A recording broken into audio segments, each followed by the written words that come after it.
fake Paul over here. And you were trying to catch me. Stopping in, we've been tapping in. We ain't never late. Dropping gems, we've been locking in. Now let's elevate. Took else to win, running laps again. This is steady race. People's champ, boy, yeah, you know I've been a heavyweight. Stopping in, we've been tapping in. We ain't never late. Dropping gems, we've been locking in. Now let's elevate. Took else to win, running laps again. This is steady race. People's champ, boy, yeah, you know I've been a heavyweight.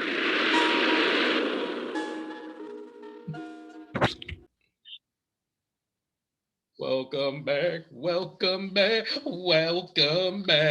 going on, y'all? It is episode 48. Heavyweight Bros in the building on a Wednesday. About to say Tuesday. I did gun noises and everything. Coming to you live on a Wednesday, May 18th. What's going on? I'm your host, per usual, the 5XL assassin, the diabolical diabetic, your boy, the big nasty.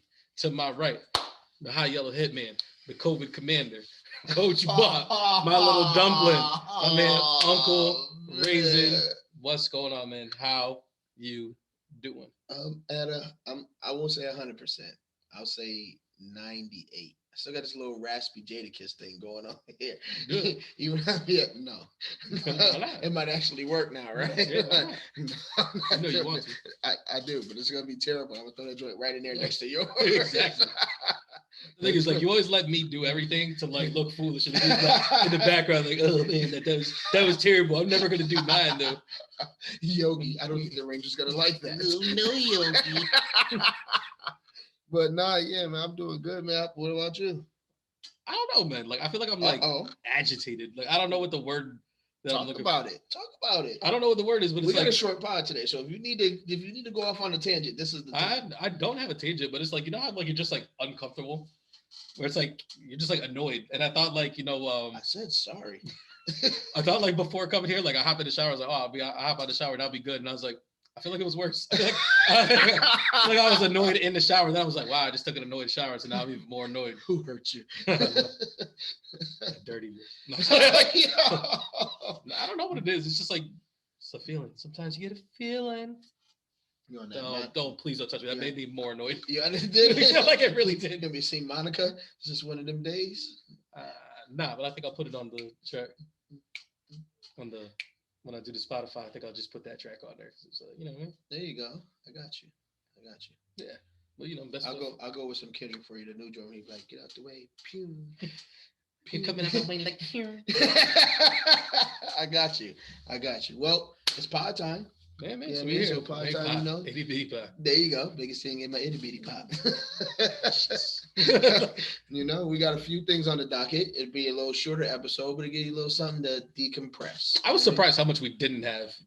And I was like, I don't know if it's because we were so soon from the last episode, or if it was just like nothing's really happened. I think it was one of them weeks where it wasn't a lot happening. Wait until it's summertime and there's no basketball and no football. Chill. Because I feel like a lot of stuff that we end up having to talk about is bad news, and I don't want it to be that way. But we are also like in between TV time. That goes right into our. Hey, no diggity, no doubt. Mm-hmm. Hey, you didn't like the farts? No, I didn't know what type of shovel works like that. No, what you was Hershey squirts. You was digging up something that was already buried. Dig it up on bones. Ooh. Okay. Remember holes? No? Yeah, I remember. I just didn't know. ARMPI to the T. What's that you smell, dog? That's me. I don't take showers and I don't brush my teeth. All I do is dig holes, eat, and sleep.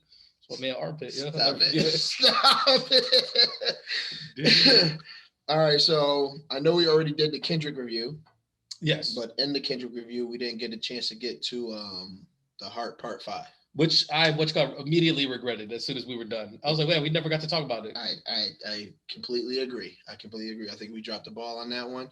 The song is, of course, a banger, but I think it would have been the best song on the album. Yes, the aesthetics of the video is what everyone's been talking about. Right. So I'll allow you to go first.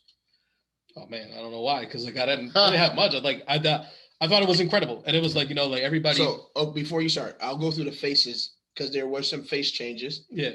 In the video, so Correct me if I'm missing anybody. There was OJ, there was Kanye, there was Kobe, there was Will Smith, and Nipsey Hussle.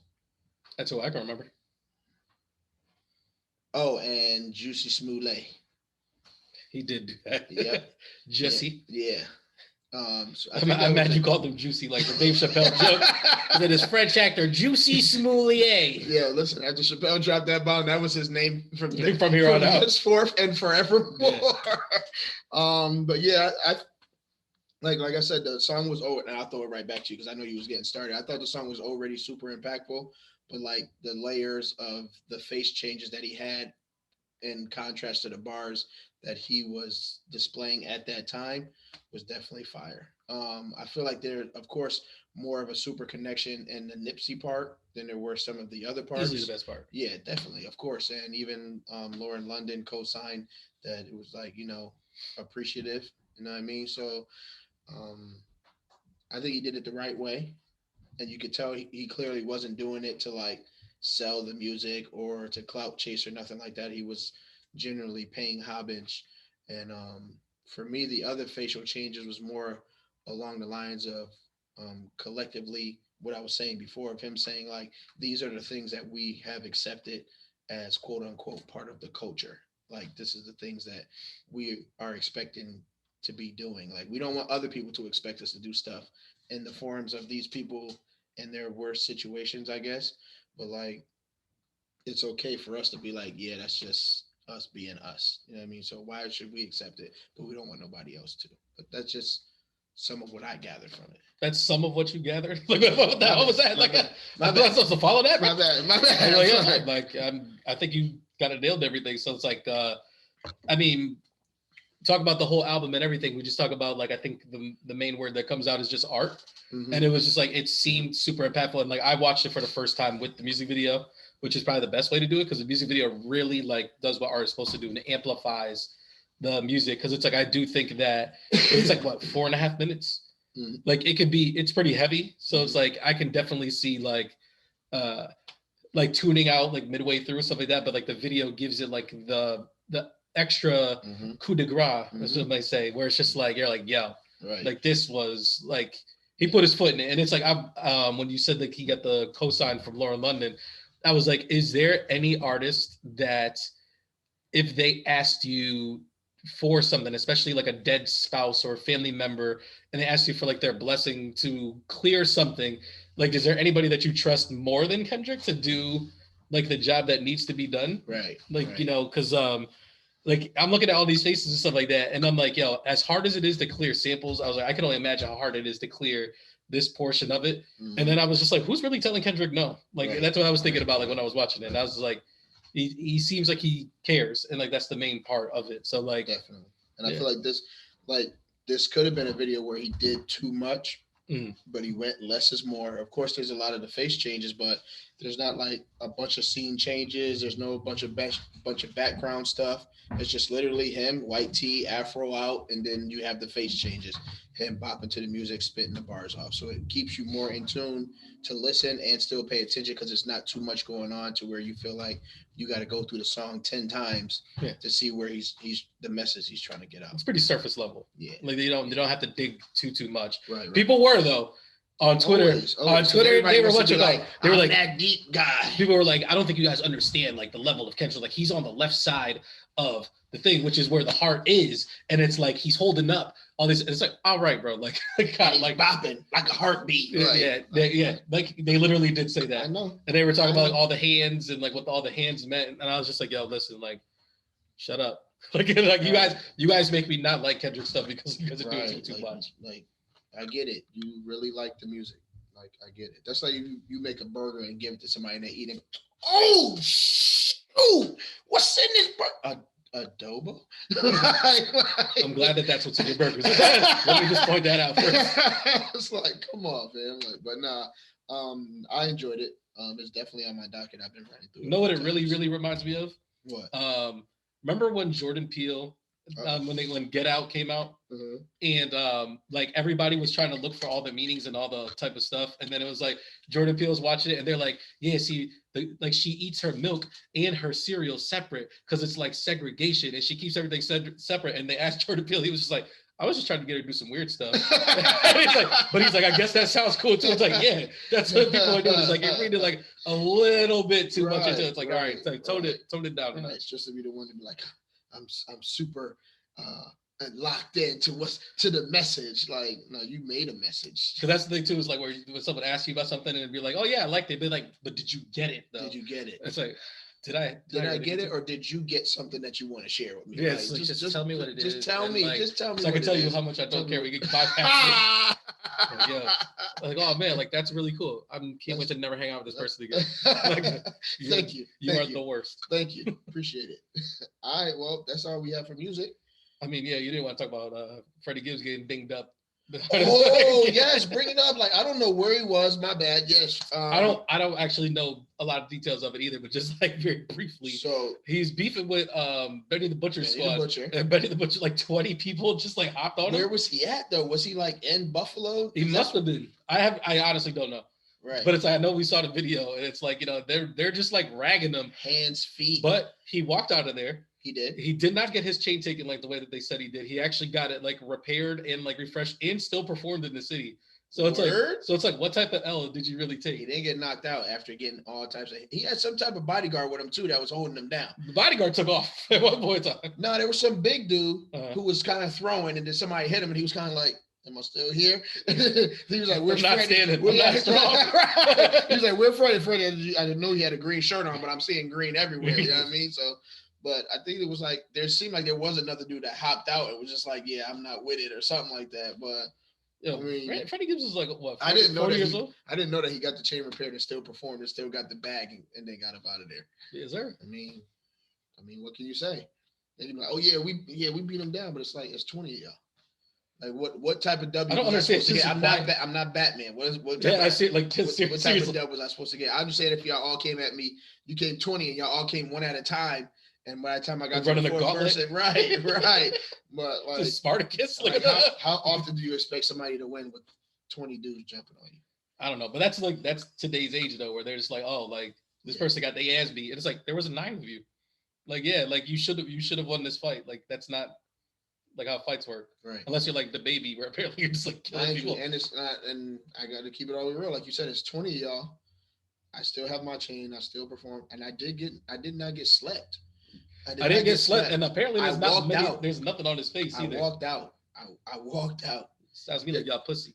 Yeah, I mean, I wouldn't say that, but if somebody's hitting like mosquitoes out here, it's like I just took the 300 down the middle of the lane because there was nowhere to go, fam. There was nothing to the left, not to the right. It's just he has to go straight, and there's a whole hallway, and brothers just like, yeah, come on. You telling me Benny the Butcher squad hit like the way you hit in your dreams? Man was swinging like oh boy, the Boys in the Hood when he came in. Messing with me. Yeah, that's like barely hour door to nothing. It sounded like dog squeak toys. Like, yeah, I mean, if you're asking me, I'm calling nil. I'm calling this even nil. Like, all right, y'all jumped him. He still performed, got a bag, kept everything, no scratches. Like, I don't know. It's not 30 love. It's not 40 love. It's nil. He didn't prove anything. But this isn't the first time he's gotten jumped either. Like he's like been getting jumped like this whole year because like I don't know why people hate him. Apparently he just said stuff in interviews where it's like they just don't get along. I'm about to put it in a rap. Like I stay getting jumped, getting a bag, and getting up out of there. I thought you were really gonna rap something, and I was like, "Oh, this bar is terrible." But I was like, nah, "It didn't end up being nothing." Never.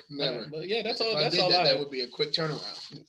Kind of like our boy G-Head over at Custom Merch that you could go to on either IG and Etsy, type in the promo code Heavyweight Bros, spelled HW, the number ABROS, to save you 10% off your order. Because the more you spend, the more you save. So, on that note, wake me up inside. Wake me up. Wake me up inside. Save me. Save me from the nothingness inside. You He really went after it that time. Slapping them thighs, baby. You heard that? Just give me the boost I needed. There you go. So and there's a few shows that, well, only a couple shows. We kind of in between a lot of stuff going on right I now. feel like everything is over. Like I'm having a hard time finding shows Everything right is definitely over. So what I've been staying consistent with is the two shows that are basically the only thing out there to watch right now, and that's Better Call Saul. Which I think that's what I need. That's what I need to get back into. Yep, you sure do. You sure do. Did you already catch all the way up and everything? Yep. Okay. And they're cooking. Oh man, they are cooking. I heard my man Gus Fring is back. For me, the most entertaining character is Salamanca. Oh, okay, Hector. Yeah, that is it. Hector. Hector's the old one. No, so not the old one. The nephew. The nephew that comes to visit him when Tuco? Not Tuco. The other nephew, the one who came and visited him when he was in the home, and the one who gave him the bell that he uses all the time. Oh, gotcha. I forget his name. I can't remember his name. Maybe either. Frank. I don't know, but him. That brother's thorough on another level, bro. like on another level. Like the way they ended season 5 and the way he's going through these episodes of season 6. If he's not in it, I may not be entertained. Damn. I'm gonna keep it all the way real. I mean, I know Saul's got his little thing going on, but it's just like, all right, I kind of know where this is going. I need to know the outside stuff that's what's going on, and like his story is just super interesting because it's you're waiting for his crash course to meet everybody else's, and what type of explosion comes from that, and it's super exciting. Was that a pun? No, The explosion, like with Breaking Bad, Gus. No, Explosion? but hey, Salamanca. Hey, ping, king, king, right on the bell. Yeah, hey, I like it. Right on the bell. Hey, come on, man. You didn't have to do that. But yeah, you got to catch up. It's not bad. It's getting there. I won't ruin it for you. Have you caught up on Barry? I have not. Okay. I have not. Did you stall on Barry? I did stall. Oh my goodness! I'm about to stall on you. I did stall, but only because I was 2 episodes behind on We Own the City, and I watched those and caught up because that is fire. And do you want to get into We Own the City? Yeah, we can get into We Own the City. So just a quick recap of what the show is. Because I don't think we ever talked about it at all. And we talked about we were going to watch it, but I don't think we brought it up like at any point in time. Yeah, so I'll give a quick spark notes, I guess. Synopsis. Yeah, so it is based on a true story of criminal investigative dirty cop precinct within Baltimore. So it's a few cops that started off as beat cops. They did really good with harassing Black people in the neighborhood and bringing in tons of arrests, like, and by any means necessary, like planting evidence on people, getting people sent to jail, robbing people, like they're literally stealing money from drug dealers and then falsifying evidence dockets so that they can get paid. And because they were turning up numbers, these guys keep getting promoted to like the lead, like sergeants of their precinct, and then they end up becoming ultimately like the leaders of the gun task force. And within that, as long as they're turning, they start making their own hours. They're more concerned with how much money they can steal from people who are doing things illegal rather than just stopping the illegal actions. So they actually become criminals themselves, and it becomes this whole investigation. And like, if you look it up, they have like the real pictures of the people that were involved in this situation. So like, these are all real events that have happened. And it wasn't like years ago. It was like between, well, yeah, it was years ago. I keep forgetting it's like 2022. But like, this was categorized between like the early 2000s to like 2015, I believe. Yes. Yeah. So it's like, it was like 5-7 years ago, but like some of these guys are like still in jail still. When they do the dates and it says like 2003, it feels like forever ago. It feels like forever ago. It doesn't, but it does. Yeah. Because it is. It's just like, they basically start off with all these guys getting arrested, and then they're telling their story of all the things that they got caught up in and who was involved in what. And they're all basically just sharing stories, and you get to see all the stuff. And it's some really wild stuff. It's wild enough for TV to actually believe or know that this stuff was happening in real life. Just makes it even that much more mind blowing. Like imagine getting pulled over because they thought you did something and you did absolutely nothing wrong. So dude's like, hey man, I'm in a jam, bring a gun. And the dude brings a gun and drops it behind a tire or something and be like, hey, just wait for them to find it. Oh, we found a gun. What? I'm about to do 5 to 10 years, maybe 15, because you just planted a gun because you did something wrong. And like it's out of control, fam. It is definitely a TV show that's good to watch, but it will definitely make you angry. Yeah, because I mean, all you're doing is telling me. You were just like, could you imagine? I'm like, yeah. Like, I don't have to imagine. Like, I've seen it. Right. So, like, yeah. Right. I'm gonna be honest. I feel like the show is pretty mid. Like, it hasn't like real. Like every episode, I'm waiting for the thing that like I'm like, oh, like this is the big hook on the show. Like this is the big thing, and I feel like it never gets there. I feel like once you get past the old actors from The Wire, we're like, oh, like there's Dookie, like there's this person, like there's this person. Yeah. Like, oh man, and this is the person. Yeah. And then you like get into it. It's just like, how long is this episode? I feel like that happens like a lot, and it's just like, yo, like like I said, like I keep waiting for it's like, oh, this is the big thing, kind of like, oh, this Avon Barksdale, like we don't even got a picture of this dude, and it's like, I don't know if it's because of The Wire that comes before, or just like in general, just like how amazing television is, where it's like, if you're not doing something amazing, like it's tough to hold your attention. So I think it's both. I think it is that people are really looking for something to captivate them, and two, that people are so caught up on The Wire and seeing the familiar faces that they think this is an extension of that, and it's really not. These are actual live events that happened in this Baltimore situation. So if anything, Baltimore is kind of a replication of what was actually happening, which is like this TV show. Mm-hmm. For me, it's really easy for me to get grasped because I love stuff that's true story, to be able to see like these dudes did that. Like I hate that it's this type of situation, but like real life events that become cinematic is an easy catch for me. Marlowe's character drives me crazy. The police sergeant. Yeah, I'm like, why would anybody talk to this guy? Like, I feel like he talks so crazy. Yeah. That like you couldn't catch me on the street and be like, hey man, like, do you know the guy that lives over here? I'm like, no. Like, and he'd be like, you sure about that? Because it looks like you about to go over there. I'm like, looks like it. Like, don't touch me. Like, you know what I'm saying? Like, you're not Marlo. I don't got nothing to say. He's like, yeah, I'm gonna go in there and I'm gonna call this person. Go ahead. It looks like it sounds to me like you're grasping for straws, my guy. Like, what are you talking about? Get away from me before I call the police on you for harassing me. Yeah. How about that? It's like I said, I like it. I enjoy it.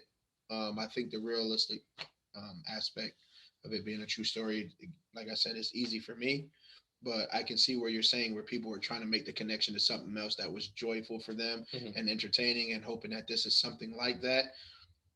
When it's something new, you can't compare it to something else. You got to take it for what it is sometimes. I think it's really lucky that it dropped when it dropped. Because it's like, if I had other stuff to watch, I think it would be on the back burner. But it's like, because there's not much other stuff there, that I'm just like, I guess I could keep watching this. Oh, yeah. There was so much not stuff to watch. I found myself watching something that I want the time back for. Okay. People may kill me for this, and it's no offense to this person because I do love their comedy, but Katt Williams has a new special out on Netflix. Does he? Yes, avoid it at all costs. Damn, is that bad? It's not. You tried to explain to me like one of the jokes, and I was just like, this. But explaining jokes never works, because if you're not a comedian, it's not going to be funny. But if it's a hilarious joke, you can kind of be like, oh, I can see how that's funny. Yeah. Let me watch it.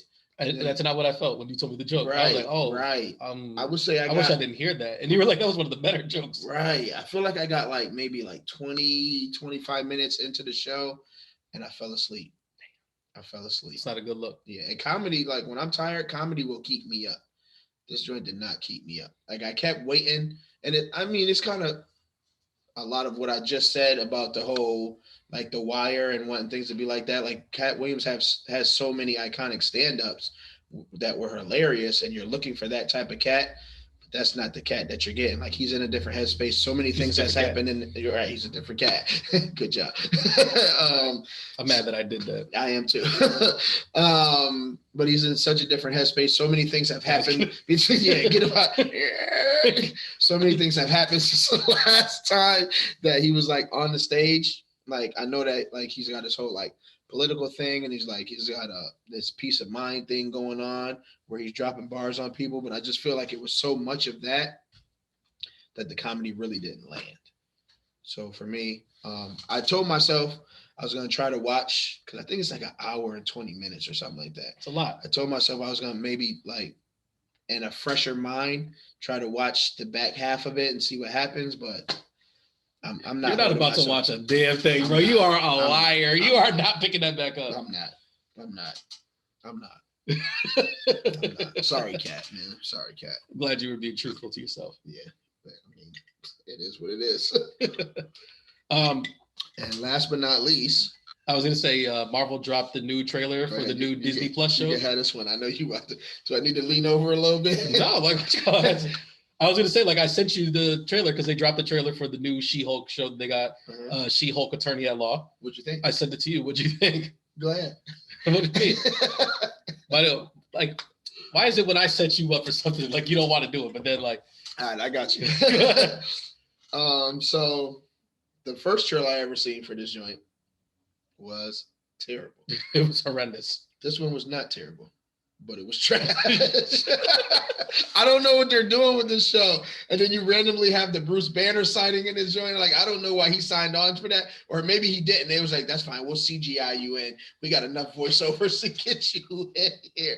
It just, I don't know, man. I feel like this would have been cool for like Nickelodeon or something. Like, wow, damn. It feels like one of them superhero shows, like with the kids in it and their families doing like randoms. I don't know, man. It's like what is it? The Thundermans? Is that the it's like right? It's like She-Hulk meets Bad Full House. I don't know how to explain it, bro. It didn't look entertaining to me. It's just like you're a regular lawyer, then you become. I don't even know how she becomes She-Hulk. I have not read the comics, but then like you're a regular lawyer one day, then you're a green lawyer the next day, and it's just like. They're like, oh, she's like wearing a dress and like, oh, look at your butt. This green stuff is great. It's like going on a date and man, the dude picking them up like, let's skip dessert. Like, no, put me down. Oh, so you're not into the I don't know what's about to happen.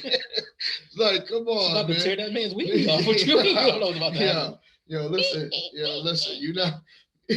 Look, I'm all set.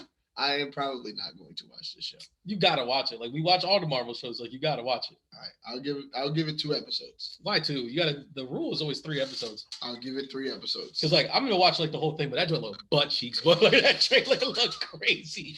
Like if I'm being honest, like the show itself, like I was like, it's.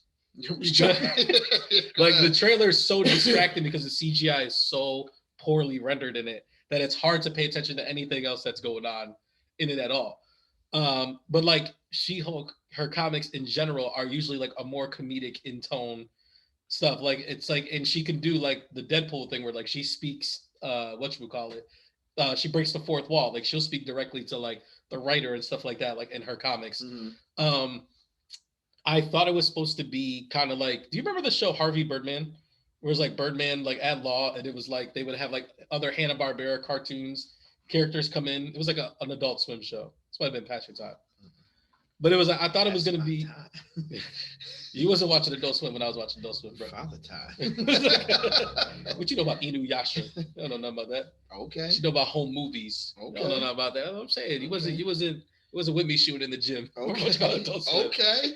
What you know about Aqua Teen Hunger Force? I know what I'm gonna aim at next time I'm shooting in the gym. This whack She-Hulk. No. But yeah, like I thought it was gonna be something like that, where it was like, she's gonna be a lawyer, she's gonna represent like henchmen that got beat up or something like that, and like it was gonna be like a little bit funnier and stuff like that. But it's like I don't know what the vibe is on the show at all. And then I said the CGI is pretty poorly done, so it's like it just looks bad. Like they're already making it look like. Saying that she looks like Fiona from Shrek, and they're saying that Glenda the witch from Banjo-Kazooie, like they're giving all these things of what she looks like and stuff like that. And then it's like there's even another scene in it where they show one of the bad guys that she's supposed to be fighting, and the costume looks atrocious. And I'm just like, after coming off of the bad taste that Moonlight left in my mouth, I was like, I really hope that this isn't that bad. But it looks like it's that bad. It looks terrible. I'll be there. What's it going to be on? Disney Plus. Yeah. What's called like all the rest of the Marvel shows. That's terrible. Like I said, man, like I don't know what's been up with this phase of Marvel, but it's been rough. Like you think about like all the TV shows, Doctor Strange, like really the only hit has been Spider-Man Far From Home. Yep. And like That's what I aside said, from Marvel's falling and then off, Loki, bro. And Loki, yeah. I wouldn't say falling off because then falling off would imply that somebody's above you, and nobody's doing that. Okay, I guess. So, but like, I know this She-Hulk about to go right on the same table with Halo. nah, it ain't that. Don't do that. Don't do that. It'll what you call it. It'll be better than Moon Knight, I bet. Nah. Nah. Not even my man Mark Ruffalo, the Hulk is in it. It's not gonna bring up Abominations in it. Apparently Wong is also in it. I know how much you love Wong. Goodness, they are reaching so far. I was like, yo, they really be sprinkling Wong on everything. Like he's I don't know. Right. I was like, yo, we need this to be all right. Let's put some Wong on it. This joint is trash, man. It had Drake to it. This man just shows up. Now all I'm thinking about is that smiley. So I was like, I'm gonna fight. Attacking the block. And I was like, it's not. It ain't gonna be that bad. What else? It is. What else? It is. That's it for Popcorn Poppy.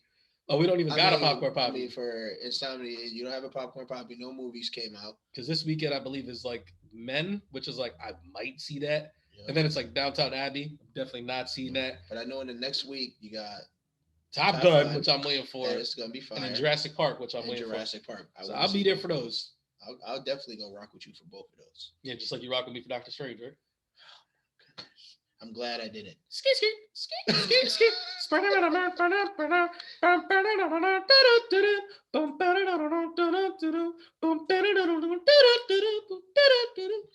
All right, so NBA draft happened. The draft lottery happened. Relax. The draft lottery happened. My bad. I'm over it anyway. The Knicks got the 11th pick. We can never get nothing inside the double digits. Let me I have it in here. The actual results, because that's how we got RJ Barrett. But all right, so these are the lottery picks from 14 down. 14 Cavaliers, 13 Hornets, 12 Thunder, 11 Knicks, 10 Wizards, 9 Spurs, 8 Pelicans, 7 Trailblazers, 6 Pacers, 5th Pistons, 4th Kings, 3 Rockets, 2 Thunder, number 1 Magic. The Orlando Magic with the number 1 overall pick. It looks like a 3-person race. What did you say the Rockets was? 3. Yeah, that Rockets team is going to be scary. Because they got some. I don't think they are. You say what you want to say, man. I think they have the potential to become a Memphis Grizzlies. Oh, I'm sorry. A what? A Memphis Grizzlies. I know. I got to go. That was a lot. That was a lot. I think they have the potential to become a Memphis Grizzlies. I think they're nowhere near good enough to be like a Memphis Grizzlies type team. I think they're going to look just like the Orlando Magic. I'm stamping it now. So when it happens later, you can. Just so we're clear, you're talking about later next season? Yes. You want to make a bet on that? I will definitely bet on that. No. But will the Houston Rockets make the playoffs next year? There's a play-in. They will make the play-in tournament. They will make the play-in tournament. I'll bet you right here, right now. Come on. Nope. Come on. Don't do that. Don't be like that. Nope. Because you can't stamp it and then claim the stamp if you're not going to claim the whatchamacallit. Like you really bout it, then be bout it. You can say whatever you say to other a wings people dinner. To get to. A wings dinner. All right, we could do a wings dinner. All right, that's like $50. Cool. I can't wait for you. Bro, I can't wait for you to see this Ruth Chris bill. I have a family of 6, bro. I said wings dinner for one of us. No, you didn't. You just said wings dinner. All right, so you want to play it like that? You sure that's how you want to play it? Yes. I will still take that bet. Yes. That's how you want to play it. Yes. Because I will call the Whitleys if we would call it. No. It's only in your household. That's okay. Only within your household. We got people in there now. You ain't been over in a minute.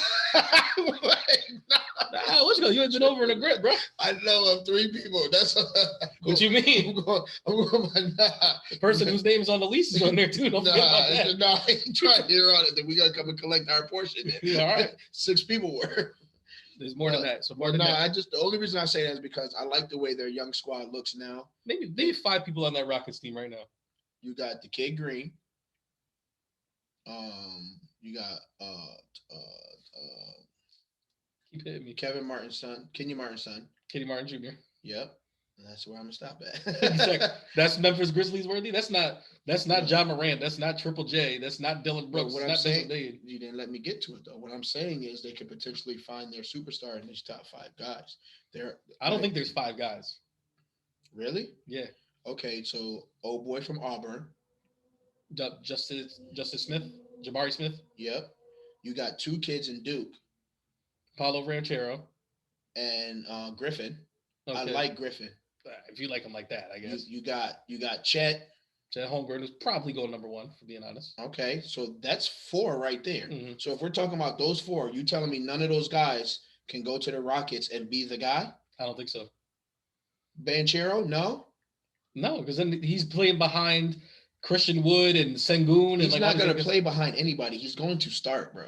So then what happens to your boy Kenyon Martin Jr.? What happens to Sengun? They're playing a different position. Kenyon Martin's playing a big. Yeah, that's what he's playing an underside. No, they're going to put that boy on the wing. He's not going to play. So he's going to wind up looking like Aaron Gordon when he was on the Magic. We'll see. But it can happen, bro. I'm just saying, don't count him out. Like, okay, they have. So like we're taking this bet then. I already shook your hand. All right, cool. I already shook your hand. They're gonna make the play-in tournament. All right, man. Mark it, stamp it. Because I think they're gonna look just like this year's Oklahoma City Thunder. And they got what? Second pick, right? Second overall pick and the 12th pick. They have 15 picks in the next 5 drafts. Oh my goodness! It's gonna be crazy. Like their team's gonna look wild. And I already like the way. Meanwhile, the Lakers look like they're doing a 3 to 5 bid. Watch what got, man. I was talking to my homie today. I was like, what pick y'all got? He was like, man, you know all our picks has gone to like 2030. They went to the Pelicans for the number 8 pick. That's who got their pick. Yep. Yeah, so Pelicans got it. It's crazy. It's rough in LA land, bro. Get dark. But but now they're getting ready because like the Stipien rule, I think it's called, is like you can't trade consecutive years draft picks. Okay. So like this year they're gonna get one of their draft picks get back, so that way they could actually trade draft picks again. So like that's the thing is everybody's like, oh, Russell Westbrook 2 first-round picks, like what does that get you? Mm-hmm. Some people are saying it's Zach LaVine apparently, like that's like the big name out right now. Okay. Some people are really, the Laker hopefuls are hoping for Donovan Mitchell. I don't think that's gonna be the case. No, it's not gonna happen. I don't know, man. But someone did bring up, they were just like, yo, as much as we talk crazy about Anthony Davis, like, when are we going to have the Kawhi Leonard conversation? Because, like, you think that's bad? Wait till, this is the first year. I got 2 rings, 3 rings, 2 rings? 2 rings. Okay. But, like, man, you just threw me off my train of thought. But this is the first year that starts the Thunder starting to get the trade pieces that they got from the Paul George trade. Gotcha. They got them for 5 years worth of their first round picks. That's crazy. And Paul George might not be there soon. Kawhi might not be there soon. In the league in 5 years. That brother's as crazy as we talk about the Brooklyn Nets and like what they've done. Like, what team would you rather be, the Brooklyn Nets or the LA Clippers? Ugh. I'm going Nets. Yeah, because you got Kevin Durant, bro. Like these brothers, the rest of these dudes ain't playing. Sheesh, that's terrible. Kyrie just lost his Nike deal. Is it official? It's official. I know that they were talking about it. Is it official? It's official. So my thing is, because if so, I got to get some Kyries if they're not gonna make him anymore. But they would still be able to sell his likeness for everything that he was under contract before, right? Yeah. So it won't be any new Kyries, but all the old Kyries will still get sold. So them joints is gonna start. They gonna start becoming pricey. Yeah, because he's gonna retire like in 2 years. Think he's only got 2 left? Would it surprise you right now if before this next season started, you heard there were some rumblings about Kyrie and Brooklyn Nets having some issues, and then it was like Kyrie Irving retires from basketball? Would you be surprised? No. That's what I'm saying. His brother's wild, man. I also wouldn't be surprised if he came back a year later. What do you mean? Oh, yeah. Oh, 100%. Pull up Michael Jordan? Yeah. Like, oh, let me run from the league for a year and then come back? Yep. Everybody pretend I'm still good? Mm-hmm. You agreed with all that. Everybody saw him agree with all that. He Michael Jordan slander. For that. Come on, man. He set me up for that. I mean, like, trash. Like, come on. I used to do that to my mom all the time. Ask her questions when she sleeps. Let's talk about some actual basketball that happened. Okay. Even though like we were super, super hyped up for these game 7s, did they not deliver. No. Nope. And it's like I don't know where you want to go to first. I mean, I guess we go Boston Bucks, Boston Milwaukee. Mm-hmm. And your boy? Yeah. And like Giannis did, I feel like he did. Not to mention I won 3-1 on his last round of playoffs. You did. You literally won because was crazy. Because it was not supposed to go that way. It wasn't. It was honestly, it was gonna. I would have swept you if the Bucks did what they were supposed to do. Yeah, but they didn't. That was kind of crazy. Yeah. Yeah. But I mean, Giannis did what he was supposed to do. And it was like, yo, these Celtics did not miss, bro. Mm-mm. Like, I was like the whole like first quarter or stuff like that. I'm like, yo, like, has anybody not made a shot?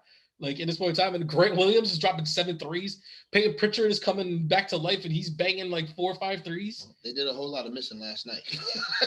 That man, Jimmy Buckets, let him know I'm Jimmy Lockdown. That man, I guess we're moving on to the next game then. So like, I don't want to talk about these game 7s, man. They were just so disappointing. This didn't even feel like NBA basketball. It was bad, bro. I It was felt hard. like- It was tough to watch. It was kind of like, you ever watch wrestling back in the day, and you going for a particular wrestler, he's winning the match.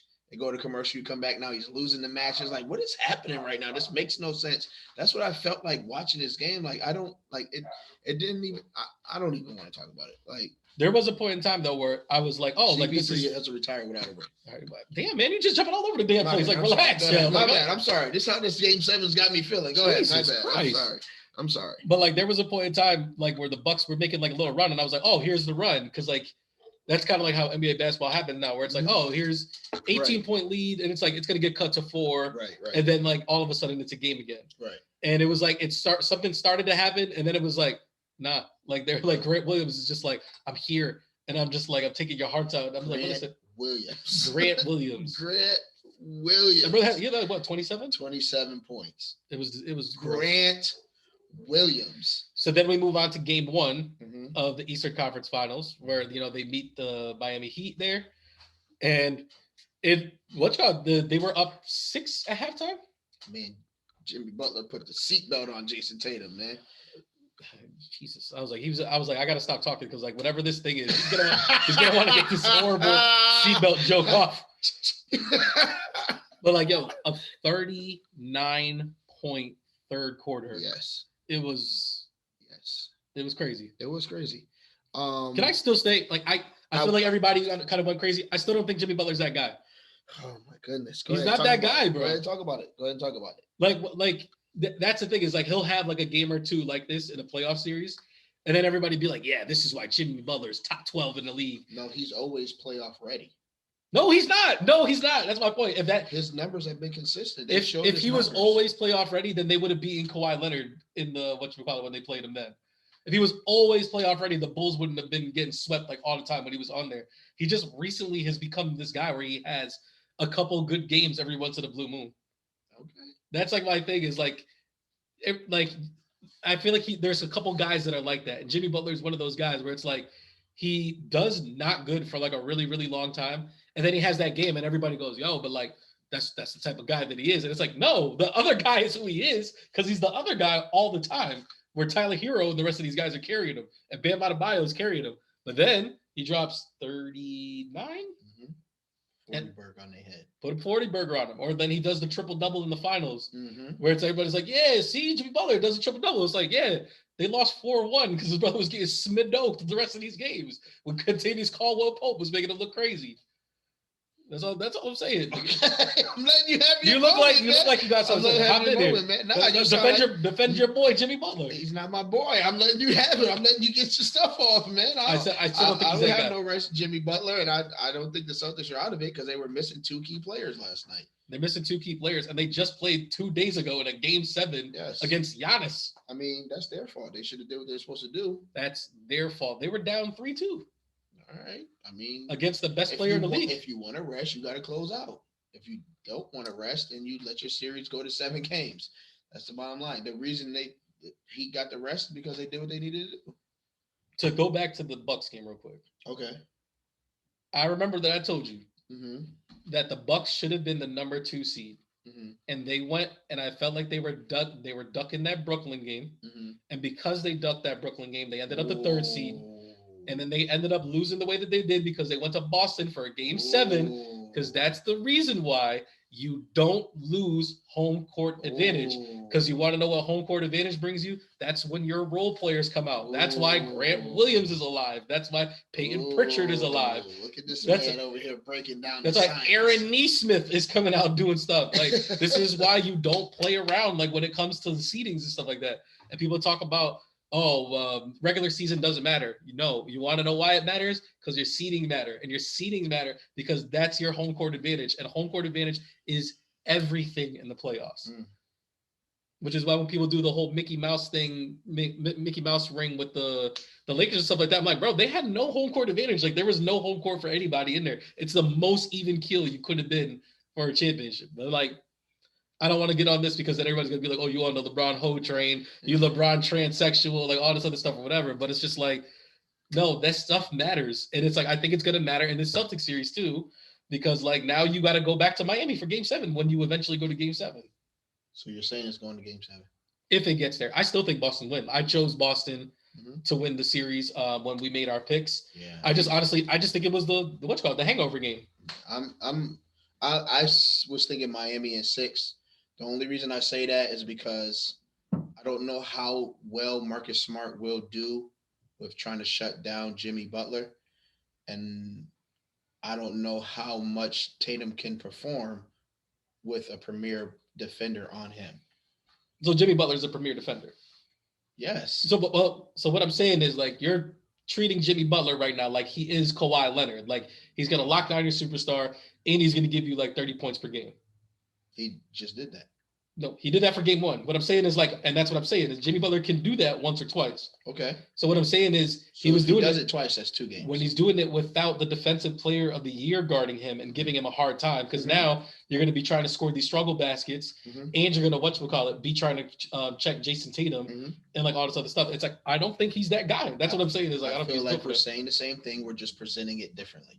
Okay. I'm presenting it in the light of I think Jimmy could possibly do it, and you're presenting it in the light of you don't think he can. So then we're not saying the same thing. We're completely saying the opposite thing. I don't think he's that guy. Saying the same thing. We need to see how Marcus Smart guards up on Jimmy and if he can handle it, and how he guards Jason Tatum. See, now you're doing the if Marcus Smart can handle it. I'm telling you that Marcus Smart can handle it. He's the defensive player of the year, bro. All right. I think I get it. I think that they really do need this Kyle Lowry to come back because like they've been able to rest him. And I also I still don't believe in this Miami Heat team because like who'd you have in the first round? The Hawks guarding.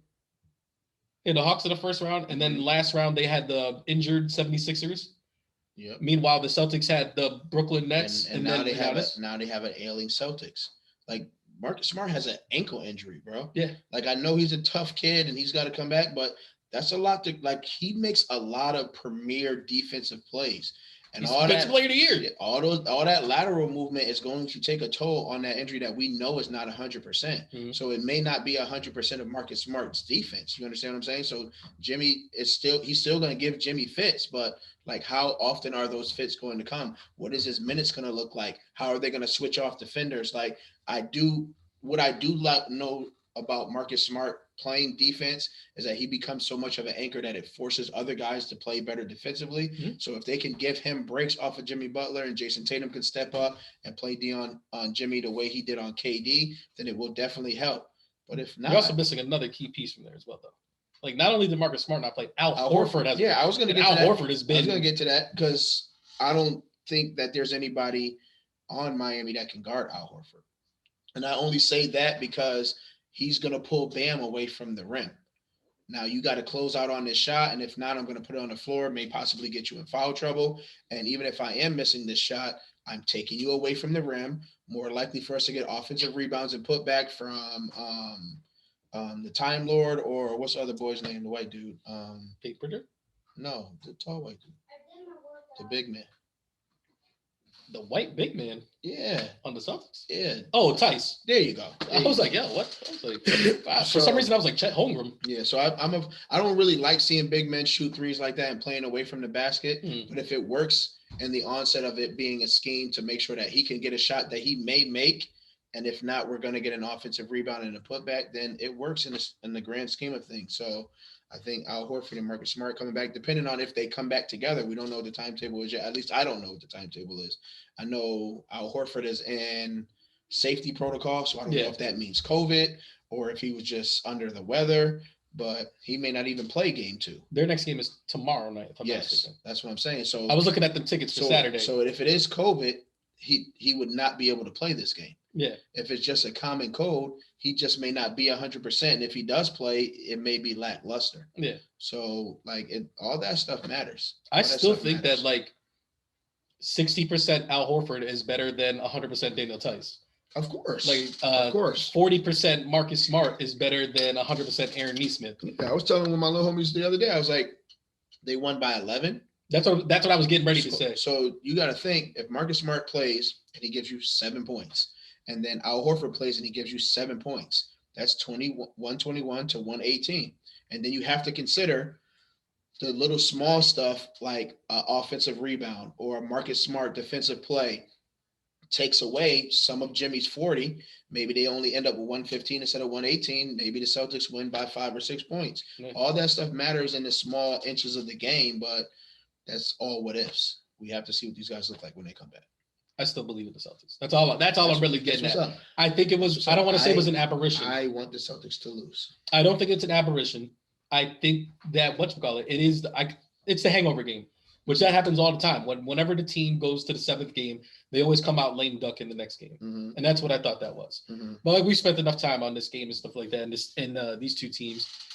We can move on because the other game was even worse of a whooping, was the Mavericks versus the Suns. That was disheartening to watch. When it was halftime and they had 27 points and Luka himself had 27 points and he's laughing as he's banging threes, I was like, oh my goodness, like this is listen, embarrassing. I hate to say it because I hope that it's not true, but it's just like these are the situations where I'd be saying this stuff feels like it's scripted. Like, do you think the NBA would script a 50-point blowout? Bro, I don't know, man. This joint, it didn't feel real. If or maybe it was like, hey, we want y'all to be competitive, but you got to lose by like 10. And Chris Paul was like, F that, I'm just going to lose. No. Then I'm going to show him in the fourth quarter what I'm really made of. Now you're going like way too conspiracy. Bro, I know it's just, that's what I'm saying. It's like, that's why I hate to say it, but it didn't feel like I was watching a real basketball game. I think as much as they tried to make jokes about it, I think that Chris Paul has been hurt these past couple of games, and that's why he's looked the way that he's looked. What does that have to say for the rest of the team, though? I mean, yeah, because like that's the thing is like it wasn't just. It seems like a lot of this stuff is falling on Chris Paul's shoulders, right. And like if you lose by 5 or lose by 8, and Chris Paul has 7, 8 turnovers and only scored 6 or 7 points, I get it. You lost by 50.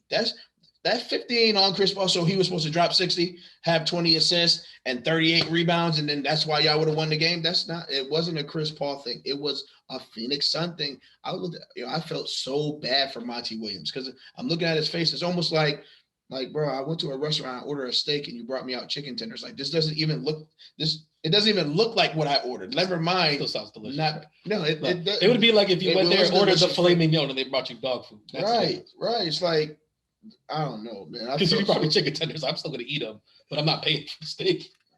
Listen, But if you brought me dog food, I got to speak to a manager. I definitely have to speak to somebody. Man. I don't even know what this Phoenix Suns looks like next year. So I was going to say that too. Like, I don't know if we want to go into that of like how much time you want to spend on what do the Suns look like now. I mean, we don't got a lot on the docket. You can do it. Go ahead. So like they never extended DeAndre Ayton. Mm-hmm. Which leads me to believe that they're going to try to trade Ayton. Smart move. So my thing is like, what can you realistically get for Ayton?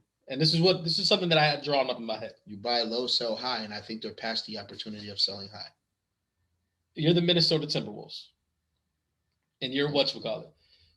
I feel like everybody on the team, aside from Anthony Edwards, is gettable. So like, why not do like the Portland Trailblazers thing and get rid of some of these contracts, namely D'Angelo Russell. Like, you got to get rid of that one. Okay. And then why would Katt be off the table? You tripping. Let me finish. You tripping. Karl Anthony Towns, one of his best friends in the league, is Devin Booker. I know they played college ball together. So then if you say you give me DeAndre Ayton and you give me, we'll say a couple, like a Cam Johnson, another person, 2 first-round draft picks. And Chris Paul. No, because that's the thing is they're going to want to keep Chris Paul. So you get Chris Paul, Devin Booker, Karl Anthony Towns. Does that not sound better to you? No, that sounds nasty. What I'm saying is, if you can 3-team it, the Timberwolves did that, they would be complete idiots. I was mad when they traded KG to the Celtics. I was just like, yo, whose mans is this? Like, who's golfing together on the weekends? This literally makes no sense. It was Kevin McHale and Danny Ainge. I know. That's what I'm heading to. Like you would literally have to have a homie in Phoenix for this to happen. You cannot he's selling tickets. He's winning games. He is your best player. You do not get Anthony Edwards has become their best player. Bro, listen, I don't care what you say. If you 3-team traded it, DeAndre Ayton goes to Utah and you get Gobert instead of DeAndre Ayton. Does that change it at all? But you still get the Cam Johnson, you still get all the picks, Cameron Payne. Rudy Gobert is trash, bro. Rudy Gobert is not trash. Like, let's not play that game. Okay, all right. He's not trash. He's just playoff trash. How about that? If Rudy Gobert got traded to the Knicks for Julius Randle, you wouldn't all of a sudden be happy? Are you're gonna give me pumpkin pie over a pumpkin? Yes, I will not eat a raw pumpkin, but I will eat pumpkin pie. But they're both terrible. They're not terrible, bro. You like pumpkin pie? I don't like pie like that. So let's not do that. You specific? Do you like pumpkin pie? No. Okay, like come on, man. Like, at least it's edible, but it's still disgusting. I'm not about to like. I know. I've never really had pumpkin pie. Like if we're keeping it a whole stack. I know. Nobody wants it. This is a horrible analogy. I don't care. Bad analogy. You know what else is bad? Rudy Gobert. Like, Rudy Gobert's not bad, bro. He was the runner-up for Defensive Player of the Year. He's insanely important to your team. All right, so you stopped the guy who gets 30 from getting 30, and he got 20. But you gave me 2. Great job. He doesn't score 2 points. He's not Ben Wallace. And then like, all of a sudden, like now Ben Wallace is trash too because it's the same thing that Rudy Gobert does. I didn't say he was trash. You brought your boy He's like up. one of the greatest. You brought your boy up and just like, all of a sudden he's trash. I'm trying to use a comparison. I didn't say nothing about Ben. I'm trying to use a comparison because like your thing is like, oh, if you stop me from scoring points, but you don't score enough points, like you're trash. I'm a Hotep Warrior at the Basketball Hall of Fame in Shrine. Man, I'm about to say nothing about Ben, but that guy Rudy Gobert, I'm all set, man. No, listen, man. I think he's one of the 15 best centers in the league. That's what's up. 10 best centers in the league. That's what's up. That's not trash, bro. There's 30 people in the league. There's not no centers to look for, bro. Are you kidding me? The 3 of the best players for the MVP this year were big men. Okay. Jokic, Embiid, and then Giannis. Those are all big men. Okay. What do you mean, okay? It doesn't mean that there's 15 nice centers in the league, bro. Do I really have to like run through the roster? No, like, I would rather you not, because I'm not doing this for the sake of Rudy Gobert. What you call it? He's an all-star. He's probably gonna make all NBA 13. You know who else was an all-star? I'm gonna say Andrew Wiggins. Yes, like come on, man. Come on, man.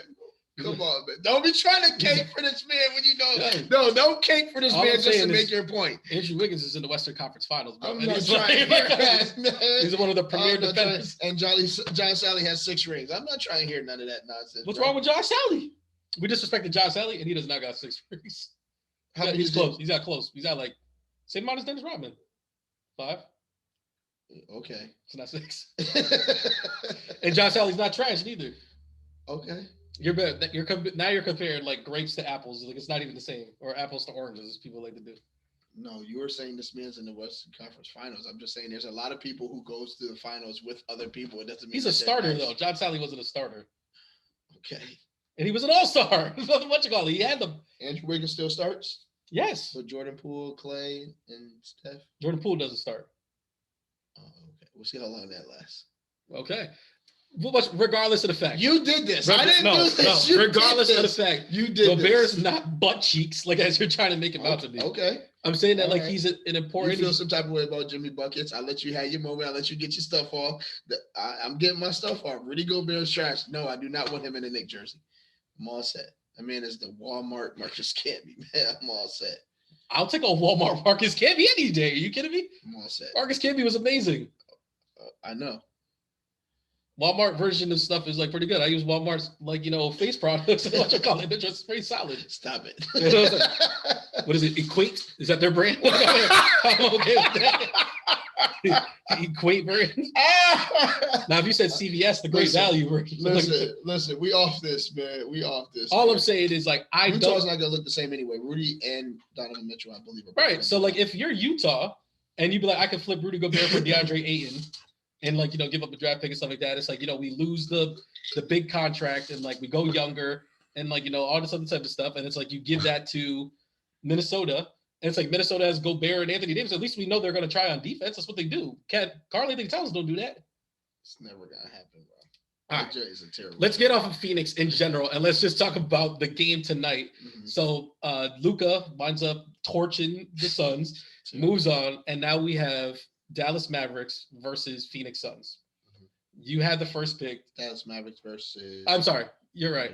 Versus the Golden State Warriors. Yes. You picked the Warriors off rip because it's are the Dallas Mavericks... I was going to pick the Celtics, so I get both my picks anyway.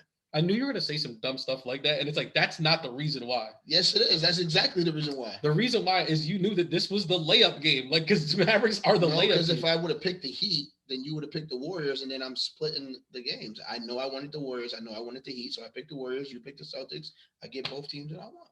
Yeah, because I knew also that you didn't want the Celtics. And I was like, he doesn't want to. First of all, you didn't want to pick the game between those two teams because that's the good series.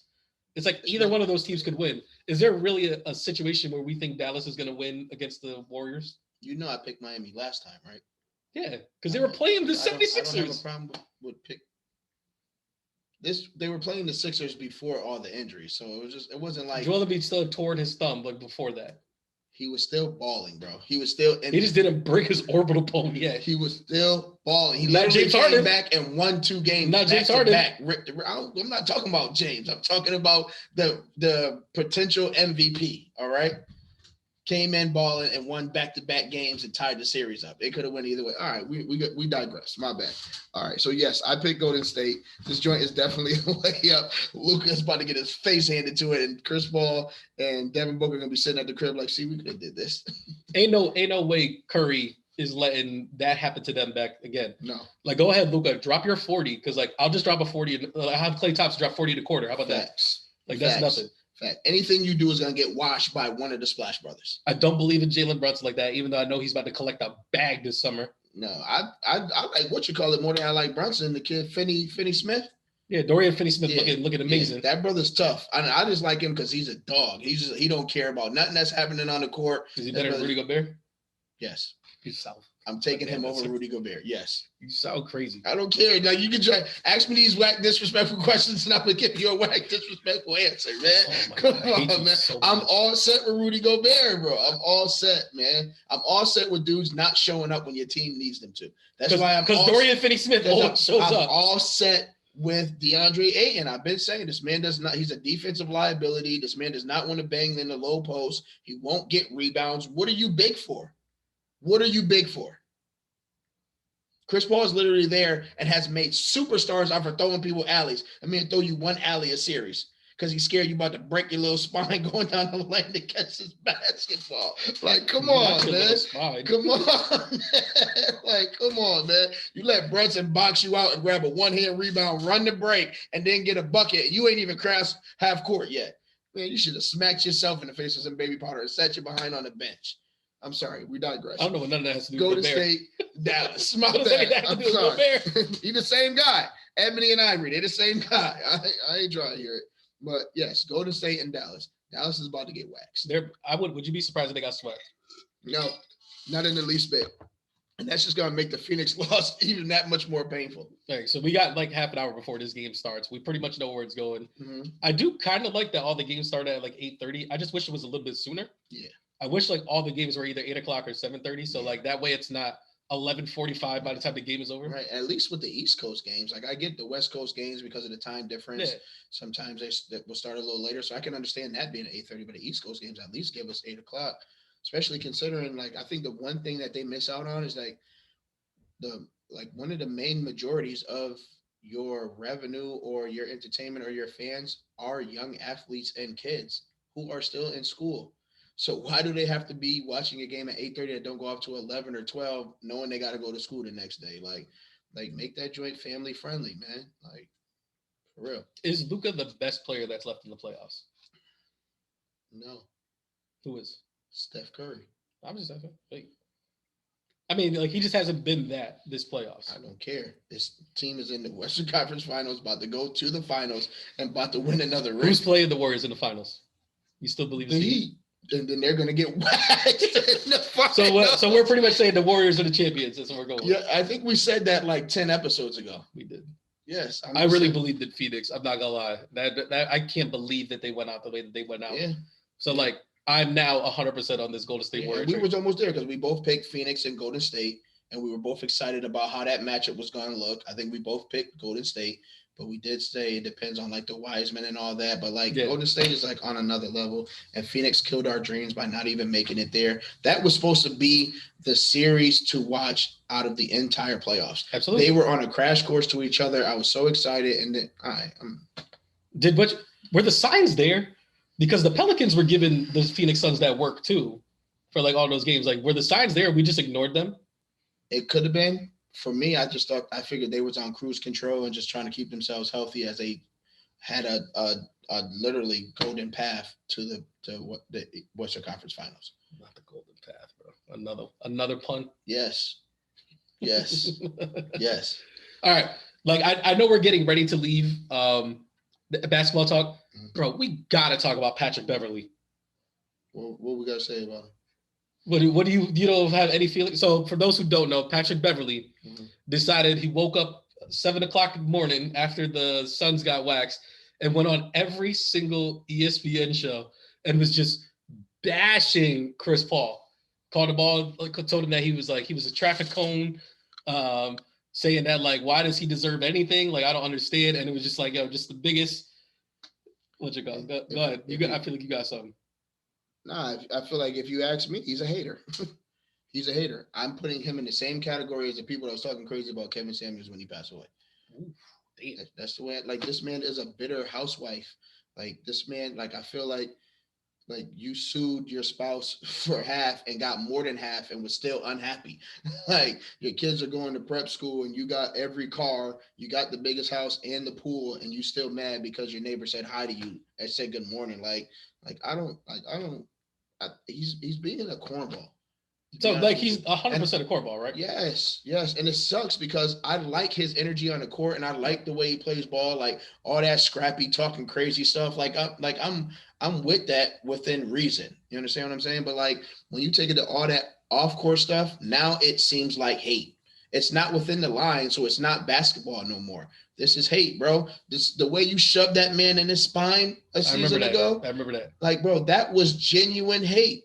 I don't know why, because I'm pretty sure Chris Paul don't think twice about you. Right. Like you almost gave this man whiplash, could have ended this man's career, and then you would have been apologizing about it. But like, do you think he would? Because like there's a part of me that Patrick Beverley would be like, no, I mean that's what he gets.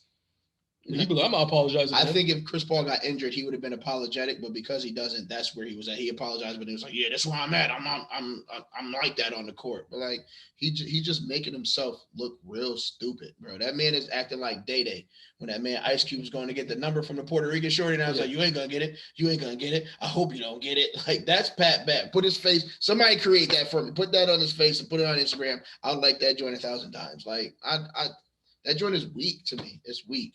Like, why are you happy about another person's demise? If you felt that strongly, then beat them. Then beat him. But like, if you can't beat him, don't get mad because somebody else did it. Like that joint is. Or don't rejoice. Don't rejoice at somebody's downfall. That'd be like if I tried to fight you all the time and like you constantly were beating me up. But then, like, you went and got beat up by somebody else. I'm like, yeah. And that's why he tore your face off. That's why so-and-so beat you up. So you fight me. I mean, I got to go inside early tonight because I got in trouble at school. I don't know. That joint is corny to me. Like, I should always, for me, like, and I learned this a long time ago. It's like me and my cousins, we watch a lot of games and we came to the realization, like, it was, if I lost to a team, I want to see that team win. So I could say, at least I lost to the champs. A championship caliber team, especially if I was in a dogfight with them, that makes sense. I used to hate watching the NBA playoffs and watch somebody go 6-7 games and then win and then go to the next playoffs and get swept. Like, you should have just let the other team go. You literally stole my spot in line to not say hi to like you literally cut in front of me to say, I don't want to eat what y'all serving tonight. Like, this joint made no sense. Like, Pat Bev's a sucker. I'm sorry. No, you got your rocks off on DeAndre Jordan, and now you're getting your rocks off on Am I raging tonight? The Roundup Raisin. The return of the Roundup Raisin. Yeah, my bad, I'm here for it. I did the whole thing. Like, I was like, I'm so glad that like JJ Redick keeps it a buck on there. Oh, he was on JJ Redick show saying all that? Yeah, he went on first. He was on every single ESPN show. He went on the Get Up. He went on First Take. He went on, I can't remember like the other shows. This man did a world tour of CP3 bashing. He went on every single ESPN show that day. I'm not even going to disrespect the women and say that's some female stuff. That's just, go ahead. Continue. My bad. But JJ Redick and Matt Barnes like didn't let him off the hook where it's like, bro, what are you talking about? Right. Like, why? Like, I don't understand why. Like, because then he was just like, oh, check the numbers. Like, besides Giannis, I'm like the second most impactful defensive player like in the last 15 years or like something like that. And then like I think Matt Barnes is like, yeah. But like no one guards you. Like it's not the same thing as like what Chris Paul has to do. And he's like, oh, be like, check my numbers. And it's like your best numbers are a low for Chris Paul. Right. It's all that. Like you guys aren't in the same league. Like you're just. Bro, you literally did the same thing in 2K. He was talking all crazy, hollering at people, and then late in that, I think he lost to Devin Booker. He does the same thing in the playoffs. They did all the rah-rah stuff. Yes. And then the Memphis Grizzlies wiped them off the floor. Jumping on tables, taking your jerseys off him. You want to play in. Clown. You want a play-in. Then you got the young Anthony Edwards doing it, which you're like, yeah, this is what we do in the NBA. No, you go home for stuff like this for him. Like he started to bash the LeBron trophy, the bubble championship. He's like, oh, because you won in the bubble, bro. You blew a 3-1 lead in the bubble to the Nuggets. Oh that's what I'm saying. Like, yo, he was saying, this is what I'm talking about. What we doing? That's ultimate hater stuff. Where it's just like you're just bringing everybody's stuff out here, and it's like everybody's like, oh, I can't wait till Patrick Beverley's an analyst, and him and Draymond Green. It's like. You will not be an analyst, bro. In the back of his head, all you hear is... I think Draymond Green responded to it, too. It was like, yo, what are you talking about? Right. Straight hater. The Damian Lillard hit him on Twitter and was just like, can we all just talk about like how this is just weird behavior? Like, why are you so pressed, bro? Right. Chris Paul does not think about you. He has never spoken about... I think he got traded for Patrick Beverley, though. Like, when he got traded to the Rockets. Yeah, I know. It's like that. And it's like, it might be nice. I'm trying to be like you, my boy. This you got $10 million a year contract and won't shut up. This next year is his last year of his contract. If you were any team, would you pick up Patrick Beverley if you know you got to cash these checks that he's trying to run his mouth with? I'm taking him on the Knicks. Oh, over what's called Rudy Gobert? Yes. Let's move on to the next thing. He's going to defend. And let's move on to the next thing. Let's move on to the next thing. I did that just to do Let's move on to the next thing. I know we don't got anything. So, are we going straight to the spoilers? We got one last what thing. You won't do? No. We got one last thing. So, new trophy alert. Yep. So, the Western Conference MVP and the Eastern Conference MVP will now have trophies. Yep. And the MVP trophies.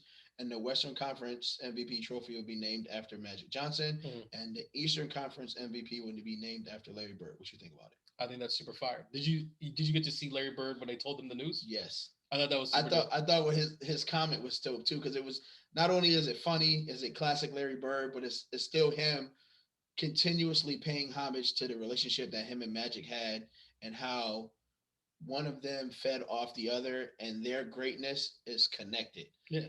Just in case no one knows, the comment that Larry Bird made was like, "I wish I was still playing so I could win that Magic Johnson trophy," which is pretty dope. And it's also kind of cocky because we know he would be in the East, and he was like, "I'm gonna be so nice, I'm gonna win both trophies."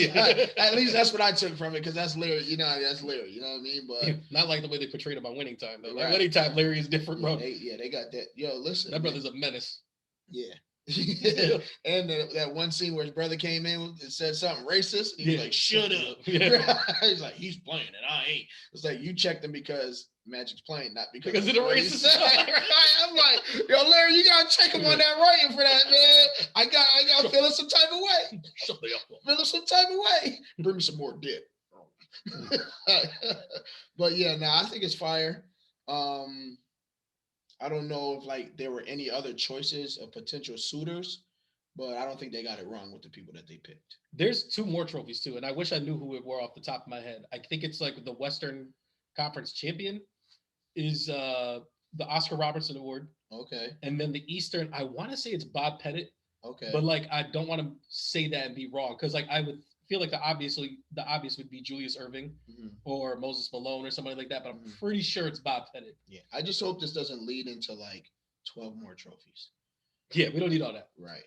But it's like, it's dope to win the whatchamacallit. Like, like I won the Eastern Conference Finals, and I got the Magic Johnson Award or the Larry Bird Award. Like that's right. It's a nice thing to put in the trophy case. It is. I wonder what it's gonna look like. I hope that Larry Bird and Magic Johnson give the awards. They have to. Well, I mean, Bill Russell hasn't done it forever because of his health.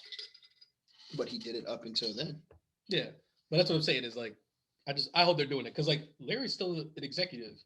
Mm-hmm. I just can't remember. I just feel like Larry's so much of an introvert. I don't even know if he would want to show up and give people a trophy. That's true. And he'd be like, and here to represent Larry Bird and hand out the trophy. When Bill Russell passes, will it stop being the Bill Russell Finals MVP award, and will it become the Michael Jordan MVP award? Yeah, I'm not with it. So you guys keep switching it? Because I don't know. That's my question. Or will it always be the Bill Russell? It has to always be the Bill Russell, because if you're going off of people passing away, then why would you not make it the Kobe Trophy? All right, we don't gotta go there. And that's what I'm saying. There's just so many different ways you can go with it, and then it becomes this whole big thing of, oh, this should be the next person who the trophy should be named after. Just keep it the way it is. Okay. Because if not, then we should have changed the logo a long time ago. Yeah, you're right. You know what I mean? So it is what it is. All right, you got your point. Like I said, I know we don't got nothing for the Blitz. Nope. So does that mean we're moving straight into Heavyweight Lovers? No updates on home cooking right now. Other than I'm not even gonna speak on that because I don't know what type of people's connected to this drug stuff happening in Springfield. But the police is cracking down and a lot of people are going to jail. I'll just leave it at that. Okay. So yeah, we can go right to Heavyweight Lovers. Yeah. I was like, is his brother gonna let me sing, or is he not gonna let me sing? Like, what's going on? That's all I was thinking. Don't pump fake me, girl. What you won't do for love. You tried everything, but you don't give up.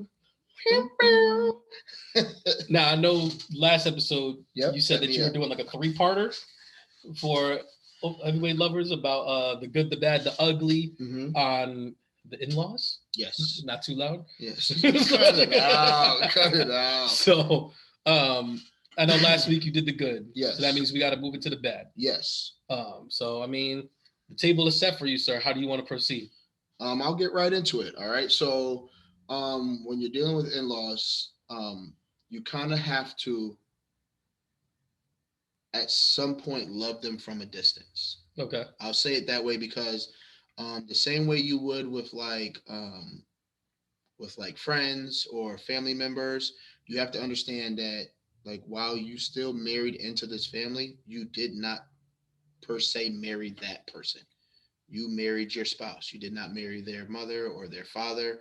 But ultimately, at times, people are so concerned with impressing the in-law that they forget about the fact that whether they like you or not, you still are happily married, and them liking you should not be the end all be all of how your marriage works. But sometimes people get so caught up in that, the judgmentalness of some arrogant or overstepping or even bitter in-laws can put a strain on the marriage. All right. So it can be a number of different things, like overstepping boundaries. Like I've seen stuff like, this is my daughter or son's house. I'll come and go as I please. And my grandkids is here and all that. Like, listen, you say whatever you want to say. I'm the head of your house. This is my house. And that goes for man or female. And like sometimes it gets a little convoluted because as a man, I'm going to say, this is my house. I'm head of household. But then if my wife says that, I'm like, but that's my mama. I'm a mama's boy. You know what I mean? She should be able to come to my house because this is my house. No, it's your house. You know what I mean? And ultimately, the person who you married, who you want to be happy with, is the person that you lay down next to every day. And if you want it to be your mom or your dad, that's up to you. But just know that's not going to work with the person that you married.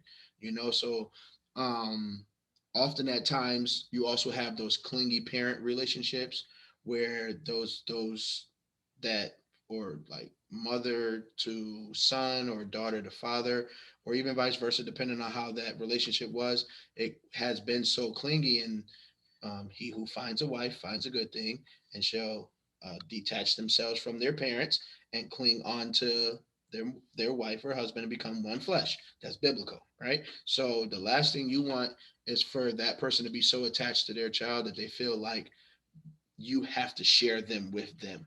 Like, this is not Terrence J. and why did we get married? Or oh my God, what's the name of the movie now? The one based off of the Steve Harvey book, the Kevin Hart movie.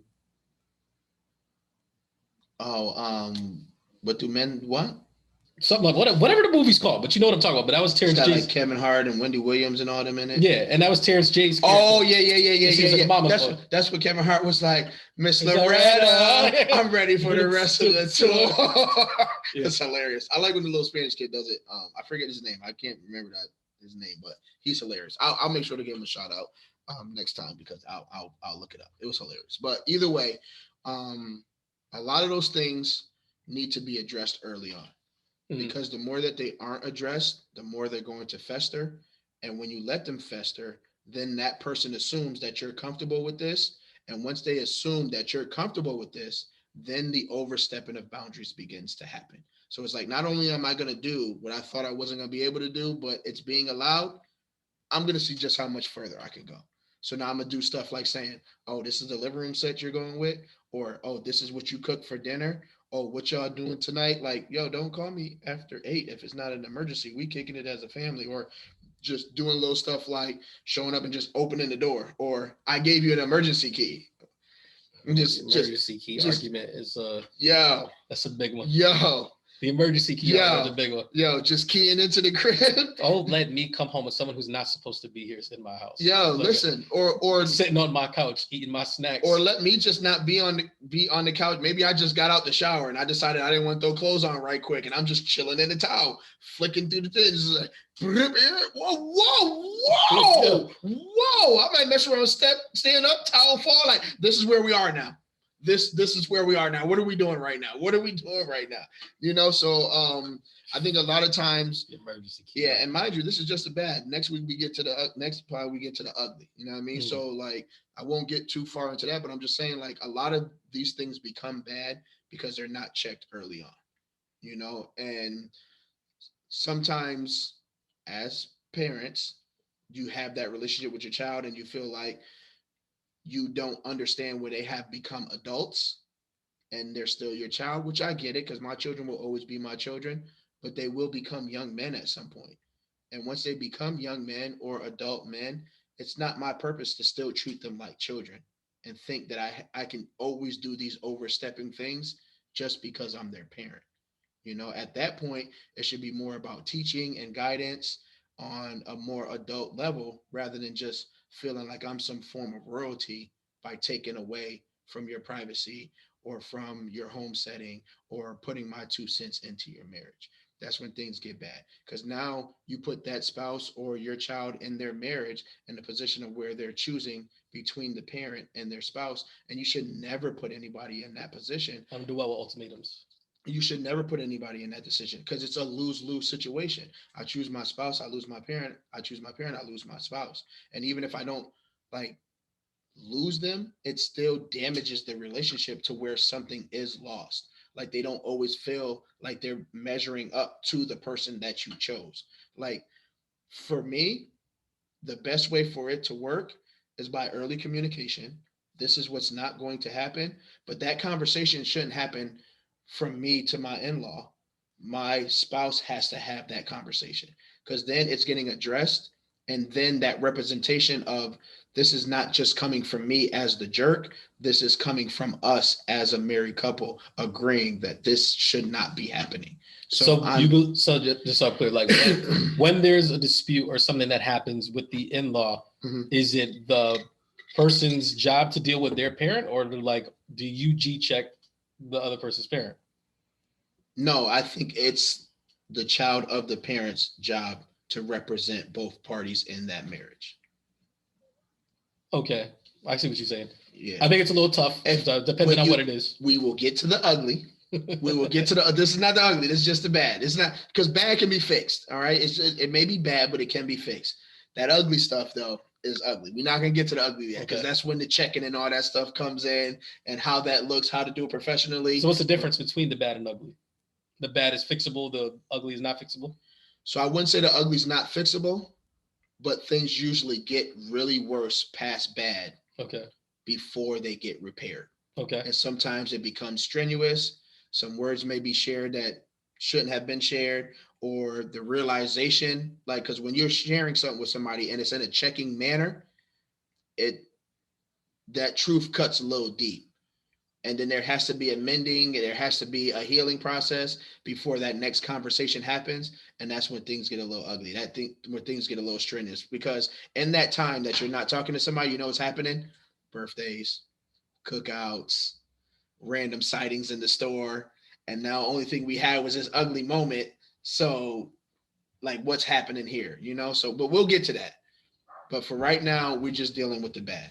And if you don't want things to get bad, like I said, you have to have that early attention. You have to be willing to represent your spouse. Like, you can't be scared to go to your parent when your spouse says, I don't like when they do this. Y'all may need to have a conversation first, so you see where they are. And you could be like, you could defend your parent if you want to, like, oh, but they only do this because of that. No, I get it, but this is how I feel about that, and this is our space. Can we be on the same page? And once you are, you should go to your parent and be like, hey, this is how not hey, this is how so and so felt. This what they said, mama. Like, no, this is how we feel. And if we can just dial it back a little bit, like you can still do this, that, and the third, but like as far as this is where we're at with it. It's a tough conversation, but it's better to do that professionally and lovingly rather than just sitting by and letting things get worse. So like, I know that it's always an important part of a relationship, but it's like, to meet the in-laws. Yeah. And obviously I don't have like parents like that. So like, to me, it's like, I always feel like the other person always gets bailed out because of it. Ooh. Hey, that sounded painful. Why? You say the other person gets bailed out. It's like, well, yeah, it's like, like you have to meet my friends, and it's like, yeah, like they're important, and it's like they have like some say so, but it's not the same as like a parent. So my thing, I always think that meeting the in-laws is important because it's like, I feel like for up until that point, like you've always been meeting like this person's representative, like you haven't really been meeting like the 100% true version of that person. Right. And like my thing is like, from off the rip, it's always like, so like this is your trauma, and these are the reasons why you do the things that you do. And it's like you start seeing it, and it's like I feel like you almost have to like take notes like the first time, and then you have to be like, baby. So like that's tough. Like you realize that your dad's been doing this, and like these are the reasons why you do this, and like this cannot continue, right? Because it's like because it's got you looking crazy. And like you got to say it out of love because I care for you. I care for you. I care for you. And I want you to be the best version of yourself. Yes. And it's like your dad's doing this, and I see him doing it, and I understand that this is the reason why you do this. Do you not see that? It's like you do that whole thing, right? Or tell me how you see it, right? Oh, okay. Can we compare and contrast? Let's compare notes because I do have some. Can we compare and contrast? Let's use an example from today. You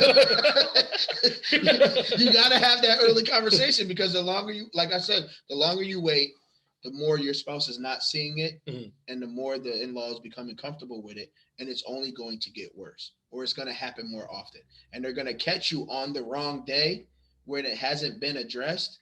And that's when the check-in happens and the bad becomes ugly. Okay. Because like I've definitely been there. Because it's like I said, I'm usually pretty great at meeting parents, especially moms. Like I do really well with. Like dads are always like kind of weird because it's like they always want you to be a certain thing, and then you're not that thing. Right. So then it's like you have to on the table. I gotta scare this kid. Like first of all, if you're doing that, like you're wild OD, and I'm not staying around for some shit like that. Right. You're just like I'm great. But I'm just saying is like you have to like navigate that and figure out what your common ground type of thing is. I'm sorry, I forgot where I was going. No, I thought you was about to say something hilarious. No. Like I kind of lost the train. But like the thing is like they're always be like, like that went really well, and it's like, no, that went well because like I let it go well because it's like me, like I'm gonna roll with the punches, but it's like there was a lot of wild things in there that shouldn't have happened that like I kind of like let go, and it's like we definitely need to talk about these things because it's like that's not cool because like you realize that like they treated me a certain way, and it's like if I wasn't so cool about it and let it roll the way that it rolled, like it was hyper offensive. Like you realize that it's like stuff like that happens like all the time. Yes. And it's like people will do that and like they'll say things like, and then like you gotta let it go. And it's like the first time I meet your parents, like I'm gonna let it go. But it's like unless you want it to get to the point where it's like I do G-check the thing that they say, it's like you're gonna need to say something because that was crazy. Right. And it's like the last thing you want is for me to be mad at you over something that your parents did. Right. It's kind of like being around a new group of friends. Like you have a friend that has friends, and now all these friends is together. And like, I hate mixing friends. Right, I don't like doing it. And one of the things they do is like, so I'll use an example. Okay. All right. So like I had like a group of work friends like years ago. Cool. Work friends are you work crazy? And like, but like some of the work friends was cool with like some of my friends. So we was like, all right, we're gonna kick it. Right. But like these is like warehouse dudes. And they do like the little weird grab like they do a lot of like a lot of gay stuff. Yeah. And I won't even say it's gay stuff. It's just like it's just inappropriate boundaries. Like I won't even label it gay. I'm just gonna say it's a lot of inappropriate boundary stuff. I don't play like that, fam. So like once I seen them playing like that and they laughing and joking, I'm like, not funny. Yeah. Not funny. Keep that's over there. That's y'all thing. And they was like, yeah, we're showing fam. I don't do that. We're not doing it. We're not doing it. Because it's like as soon as it happened once, they're like, oh, he's cool with it. Might as well add him into the group. Like, no, it's not happening, fam. early. Do you remember the movie Waiting? Yes. And it was like there was a lot of dudes showing each other like their nuts. Like that. I was like, I'd never really 100%. And I don't think it was anything that was homosexual about it. It was just like inappropriate. It was like super locker room stuff. Right. It's like, I'm all set, fam. I'm all. That's between you and I. And that's, yo, stop hitting me with this. I'm sorry. I'm just that's because dude approached like, yeah, man. That's what I'm like. Yo, fam, chill out. I don't know what his hand was about to do, but I'm just like, I'm not about to find out. More likely it was a nut tap. He was getting up. Whatever it was going to be, it didn't happen, and it wasn't going to happen. It was the last time I hung out with that group ever again. I think I had another job the next month. It was like I'm all set. You know what I mean? This joint is temporary anyway. Dear HR, to whom this may concern. Right. It was just like, yeah, I'm all set. You know, or like if you go to a party and it's like, you know, we all have a past. I don't drink like that, but like, you know, there was a time when I did, and you show up and was like, all right, I'll have a couple beers, have a beverage, and then you see somebody do a line, and he's like, whoa. Hey, you want to come over a here? Record scratcher? Like, nope. I believe this party just split itself in half, and this is the half that I'm on, and I'm checking it early so that you know. Sugar side, right? Nah, I'm checking. Like, I'm like, even if I'm not doing it, I'm not sitting near. So you like next to me, like, yeah. So how was your day at work? Like, no, it's not. I love this song. Yeah, right. No, nah. Like, I just felt uncomfortable just now. Like, no, I'm checking it early. So that's what I'm saying. Like in situations like this, if you allow it to Kendrick's on the left, right, like the heart, bro. Right, Did he not see it? Stop it. He was beating like a heart. Like, no, so it's like that's what I'm saying. Is like if these things go unchecked, it's like the common saying is like you don't always have to say that you agree with something, but you not saying something is another form of agreeing. Yeah. And if I let this slide and let this go, then that's me not openly or not verbally saying it, but still agreeing that this is okay because I haven't checked it, and I'm gonna check it. Mm-hmm. Straight like that. Mm-hmm. So just so we're clear, like in the bad, like we're putting it the awareness that there's a problem out there. Yes. And it's like we're discussing and we're putting like the preliminary. All right, like let's give this another shot and make sure like this isn't what it's gonna be. Yes. Type of deal. But like when we get into the ugly, we're habitual line stepping now. Yes. Okay. Yes. And just to be clear, like when those bad things happen, you have to support each other as spouses. Like you can't just leave your spouse to the wolves like, hey, fix this. Or if they're telling you something, they're like, oh no, I don't really think that's what it is, because it's going to go unaddressed. And as it gets bad, it's not just going to be bad for the relationship with the in-laws. It's going to be bad for the marriage. It's going to be bad for the relationship, because the more you get aggravated, you're going to get aggravated with the person that you went to about this, and they didn't address it and thought it was okay. So now everybody's okay with me being upset, and nobody's going to say no. Cool.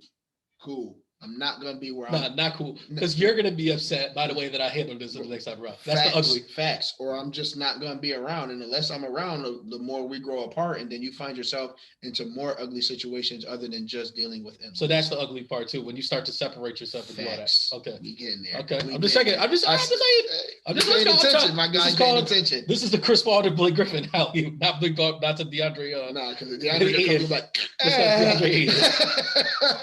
But yeah, so that's the bad. That's the bad. So okay, that's where I'm at with it. So bad is workable. That is definitely and workable. The preliminaries, and it's workable. Yes, you can always come back from that. But the longer I'm not saying you can't come back from the ugly. I'm just saying the longer you allow it to fester, the harder it is the maintenance. You know what I mean? So it's just like, I feel like I don't have a lot of stories about the bad, but I feel like I got a lot of stories for the ugly. Ooh. Like, oh, you get there. Like, that makes sense. I like it. Do you? I know you like to bring in your real life stuff.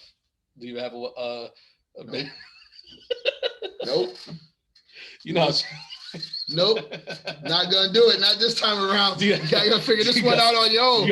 I'm pretty sure y'all got plenty of examples that y'all can pull from. You got plenty of things that you probably haven't talked about yet. Actually, what's about? Let's bring in special guests. Yeah. Did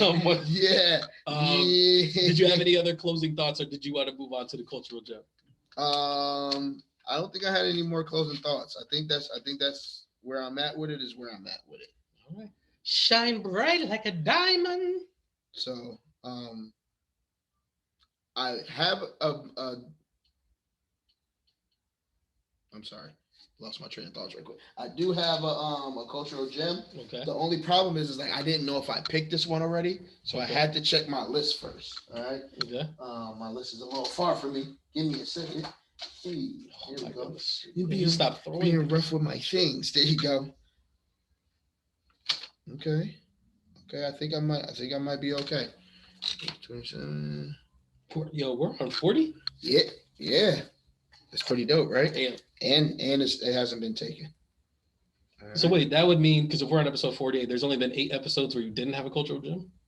Yep, you didn't start right away. I don't even know what led us to the cultural gem. Makes me want to go back to the 7th or 8th episode to find out what led us to the situation. He said, by all means. Go right ahead. Ain't not much on TV. I got time to catch up. All right. But for this pod, we're going to go with Blue Hill Ave. Sure you didn't do Blue Hill Ave? I didn't do Blue Hill Ave. I just checked the list. While you talking, I'm going to check this list. Go talk about Blue Hill Avenue. I did not do Blue Hill Ave. That's why I checked the list. Double check it, please, because I don't want to do a review of this movie if I already picked it. All right, go ahead. Do your whatchamacallit. All right. So Blue Hill Ave stars. It's a 2001 release. I'm just kidding. Oh, I was about to be tight. It's a 2001 release. It stars Alan Payne, Angel Brooks, Michael Telefero, which I think might have passed away. I could be wrong about that. Let me not say that.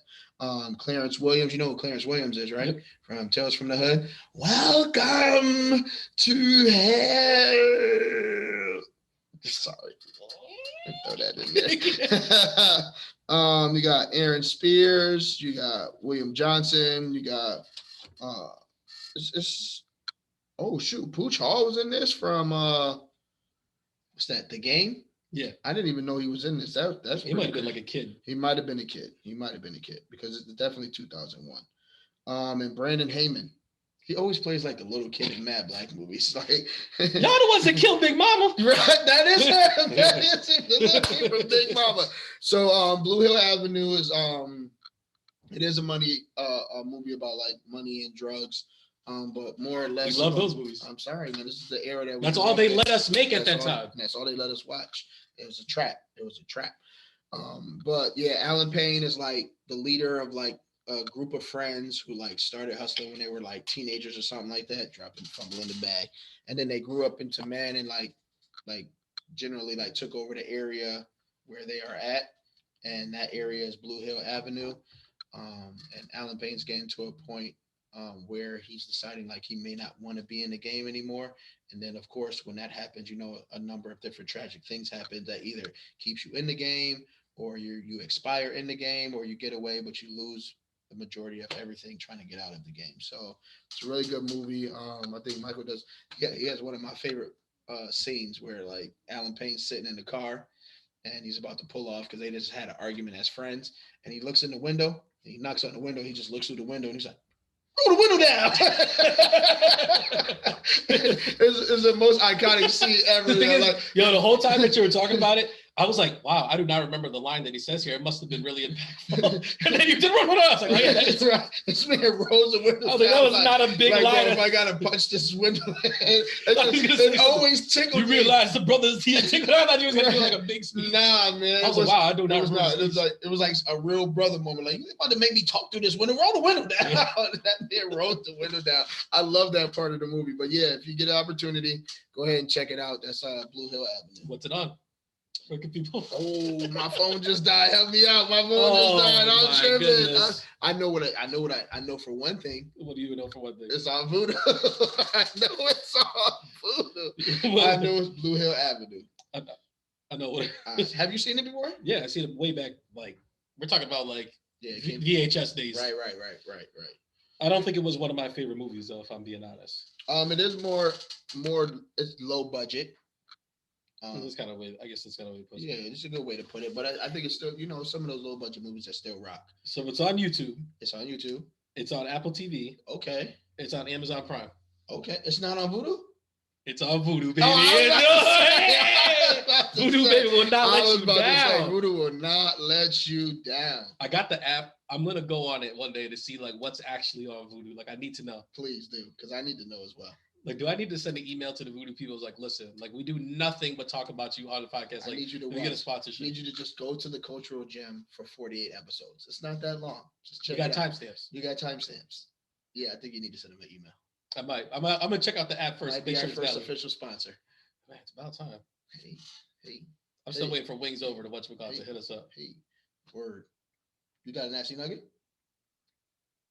Nope, didn't have one. Sure. Sorry, I was too cold. I had the COVID crazy, so I got to go. Oh, here we go. Here we go with the cop and the COVID symptomatic free, but I can't think of a nasty nugget. Don't worry, man. I got your back. Oh, you got a raising that? Nope. So apparently you know that. My nasty nugget is about people not really having your back, but saying that they're there for you, but they're not really there for you. All right, I got you. I'll give you a raising that. All right. I'm gonna entangle it with the heavyweight lovers. And I'll use a Jay-Z bar because you know that's my guy. All right. But nobody wins when the family feuds. All right. So if you have these pressing issues, that was like Daniel's son. Good job. Thank you. If you have these pressing issues, don't let them linger. All right. This is like in all situations. If you have time, like I don't know if this is a raising that, bro. I feel like we do this every time we talk about heavyweight lovers in general. It's just like no one wins in the family feuds. Like don't go to bed angry. Like these are all the same things. You're right. We out of here. Episode 48, baby. 48. I try to help this man.